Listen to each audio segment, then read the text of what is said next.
Hello friends, स्वागत है आपका अपने YouTube channel Prithviraj study point में। आज हम क्लास 11 के बहुत ही इंपॉर्टेंट क्वेश्चंस को यहाँ पे डिस्कस करने वाले हैं, जो कि आपके एग्ज़ाम के लिए बहुत ही महत्वपूर्ण है। पहला क्वेश्चन है, भारतीय संविधान किसने बनाया था? तो भारतीय संविधान जो है संविधान सभा ने बनाया था।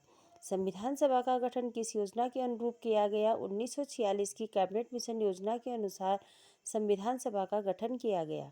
संविधान सभा के अध्यक्ष कौन थे? तो संविधान सभा के जो अस्थायी अध्यक्ष थे वो डॉक्टर राजेंद्र प्रसाद थे, लेकिन जो अस्थायी अध्यक्ष थे वो डॉक्टर सच्चिदानंद सिन्हा थे। प्रारूप समिति के अध्यक्ष कौन थे? प्रारूप समिति के अध्यक्ष जो है डॉक्टर भीमराव अंबेडकर थे। संविधान सभा की पहली बैठक किस तिथि को हुई थी? तो 9 दिसंबर 1946 को संविधान सभा की पहली बैठक हुई थी। विभाजित भारत में संविधान सभा की बैठक किस तिथि को हुई? जब भारत और पाकिस्तान दो देश बन गए थे, तो उस समय जो है जब विभाजित हो चुका था भारत, तो इसकी संविधान सभा की जो पहली बैठक हुई है वो 14 अगस्त 1947 को हुई है। संविधान का उद्देश्य प्रस्ताव किस नेता द्वारा प्रस्तुत किया गया और किस सन में किया गया? तो 1946 में पंडित जवाहरलाल नेहरू द्वारा उद्देश्य प्रस्ताव प्रस्तुत किया गया।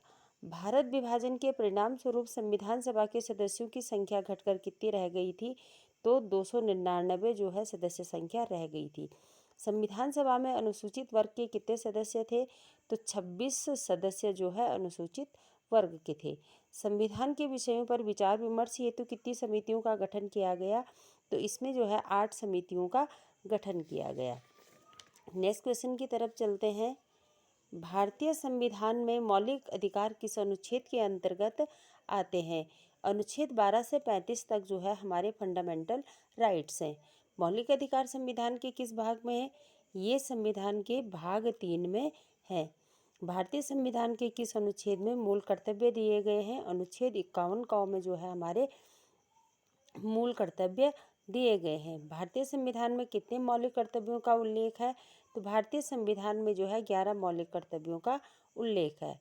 भारतीय संविधान के किस संशोधन द्वारा संपत्ति के अधिकार को मौलिक अधिकारों से निकाला गया?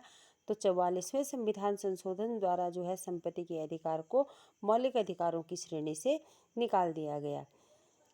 नीति निर्देशक तत्वों का क्या महत्व है? नीति निर्देशक तत्व जो है राज्य के पथ प्रदर्शक हैं। मोतीलाल नेहरू समिति ने सर्वप्रथम किस वर्ष अधिकारों के एक घोषणा पत्र की मांग उठाई थी? तो सन 1928 में जो है अधिकारों के एक घोषणा पत्र की मांग मोतीलाल नेहरू समिति ने उठाई थी। किस वर्ष भारतीय संविधान में मूल कर्तव्यों का समावेश किया गया? तो 1976 में जो है मूल कर्तव्यों का समावेश किया गया। ये 42वां संविधान संशोधन था। भारतीय संविधान में राज्य के नीति निर्देशक तत्वों का विचार किस देश से ग्रहण किया गया? आयरलैंड से ग्रहण किया गया। भारतीय राष्ट्रीय मानवाधिकार आयोग की स्थापना कब हुई? 12 अक्टूबर 1993 को। अस्पृश्यता का अंत किस अनुच्छेद के अंतर्गत है? तो अनुच्छेद 17 के अंतर्गत ये है। 42वें संविधान संशोधन द्वारा वर्ष 1976 में अस्पृश्यता का अंत का नया नामकरण क्या कर दिया गया? सिविल अधिकार संरक्षण अधिनियम 1955 जो है इसका नाम कर दिया गया। नेक्स्ट क्वेश्चन की तरफ चलते हैं। संविधान के किस अनुच्छेद में निवारक निरोध का उल्लेख किया गया है? अनुच्छेद 22 के खंड 4 में जो है निवारक निरोध का उल्लेख किया गया है। निवारक निरोध अधिनियम कब पारित किया गया था? तो ये 1947 में पारित किया गया था। निवारक निरोध अधिनियम कब समाप्त हुआ? 31 दिसंबर 1971 को इसको समाप्त कर दिया गया। निवारक निरोध अधिनियम का स्थान किसने ले लिया?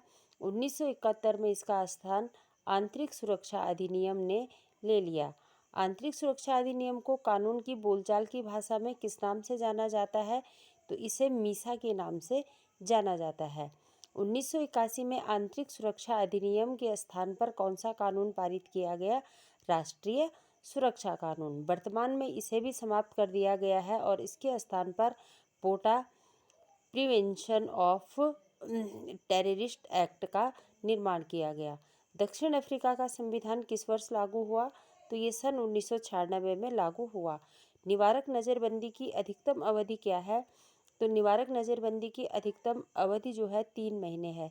संयुक्त राष्ट्र महासभा द्वारा मानवाधिकारों की सार्वभौम घोषणा कब की गई? तो 10 दिसंबर 1948 में जो है पेरिस में इसे अपनाया गया था। मानवाधिकार दिवस कब मनाया जाता है? तो मानवाधिकार दिवस जो है 10 दिसंबर को मनाया जाता है।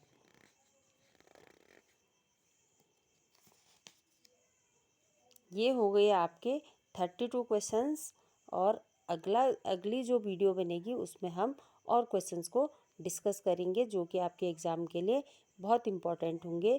Thank you for watching my video. Please like, comment and share. Thank you.